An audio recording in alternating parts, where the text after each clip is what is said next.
కింది స్థాయిలో వస్తుంది. ఇప్పుడే ఖచ్చితంగా ఈ ఎన్నికల్లో మనం అందరం కూడా మీ బూతులలో గతంలో వేయించిన ఓట్ల కన్నా డబల్ ఓట్లు రెట్టింపు ఓట్లు వేసేటట్టు ప్లాన్ చేసుకోండి. దయచేసి నా విజ్ఞప్తి ఒకటే, నా ఏమో తెలియకుండా వచ్చిన నోట్లు కాదు, డబల్ ఓట్లు వచ్చినట్టు చూద్దాం. ఎందుకంటే మన పార్లమెంట్లో కాంగ్రెస్కి మనకు తేడా 1,00,000 ఓట్ల తేడా ఉంది, బీజేపీకి మనకు 3 లక్షలు ఉంది. కానీ మరి అదే గట్టిగా పనిచేస్తే ఖచ్చితంగా మంచి మెజార్టీతో మన అభ్యర్థిని గెలిపించి కేసీఆర్ గారికి ఈరోజు బహుమతిగా పంపిద్దాం. ఎందుకంటే కేసీఆర్ గారు వ్యక్తిగతంగా ఇబ్బందులలో ఉన్నారు. ఈరోజు కవిత గారిని పంపించారంటే వాళ్ళు కావాలని కవిత గారిని రాజకీయంగా కాకపోతే వ్యక్తిగతంగా కాదు కదా, కేసీఆర్ గారిని ఎదుర్కోలేరు.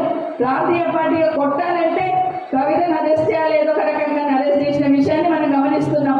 రాజు ఇప్పుడు అదే చెప్తున్నాడు, కేజ్రీవాల్ని అరెస్ట్ చేస్తేనేమో తప్పు చేసిండు మోడీ అని చెప్తున్నాడు రాహుల్ గాంధీ, కవితని ఇక్కడ అరెస్ట్ చేస్తేనేమో మన రేవంత్ రెడ్డి గారి కరెక్ట్ జరిగింది ఇక్కడ అంటా ఉన్నాడు. ఒకటే కేసు అదే చెప్పమని చెప్తా ఉన్నాడు. ఈరోజు ఏదో ఒక రకంగా ఇబ్బంది పెట్టాలని ఈరోజు ఒక సైడ్ కాలేరిపోయి ఒక సైడ్ కూతురు జైల్లో ఉంటే మన ఎంపీ అభ్యర్థి గారు రంజిత్ రెడ్డి గారు, మన ఎంపీ గారు ఇమీడియట్గా అవతలిపై కండువ మార్చుకున్నాడే. ఆ మానవత్వం లేని ఏమంటారు,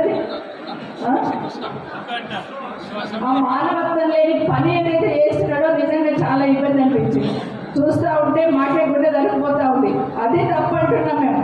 నిజంగానే ఈరోజు అభివృద్ధి అంటే కేసీఆర్ గారు అభివృద్ధి చేయలేదా?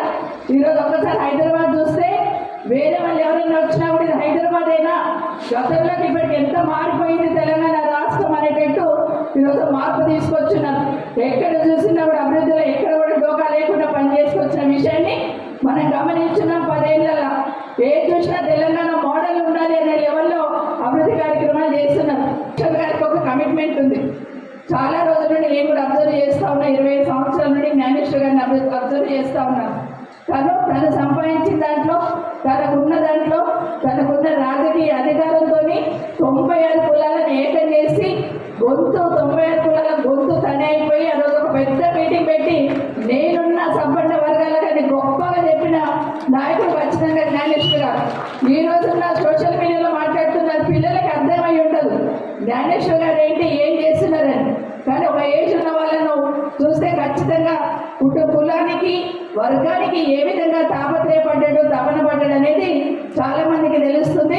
మరొకసారి మీరందరూ కూడా విజ్ఞప్తి, రాజు చెప్పినట్టు 40 సంవత్సరాల నుండి ఈ ప్రాంతంలో పార్లమెంట్ బీసీకి ఇవ్వలేదు. మొదటిసారి ఒక బీసీ క్యాండిడేట్ ఈరోజు కేసీఆర్ గారు డిసైడ్ చేశారు. అందులో మంచి వ్యక్తి డిసైడ్ చేసి పంపించారు.